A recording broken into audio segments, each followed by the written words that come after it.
কালবৈশাখী ঝড়ে কাঞ্চনপুর মহকুমার সাতনালা এলাকায় রাস্তার উপর গাছ ও ইলেকট্রিক লাইনের খুঁটি পড়ে যান চলাচল বন্ধ। 10ই মে শুক্রবার দুপুর আনুমানিক 3টে নাগাদ উত্তর ত্রিপুরা জেলার কাঞ্চনপুর মহকুমার অন্তর্গত সাতনালা এলাকায় কালবৈশাখীর ঝড়ে রাস্তার উপর গাছ ও ইলেকট্রিক লাইনের খুঁটি পড়ে যায়, যার ফলে কাঞ্চনপুর দশদা সড়ক বন্ধ হয়ে যায় এবং যান চলাচল বন্ধ হয়। সেই সাথে কালবৈশাখীর ঝড়ে উক্ত এলাকার বিভিন্ন এলাকায় গাছপালা ভেঙে ব্যাপক ক্ষয়ক্ষতি হয়।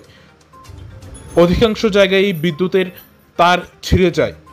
পরবর্তীতে কালবৈশাখীর ঝড় থামার পর বিদ্যুৎ বিভাগের কর্মীরা বিদ্যুৎ সারাইয়ের কাজে অগ্রসর হয়।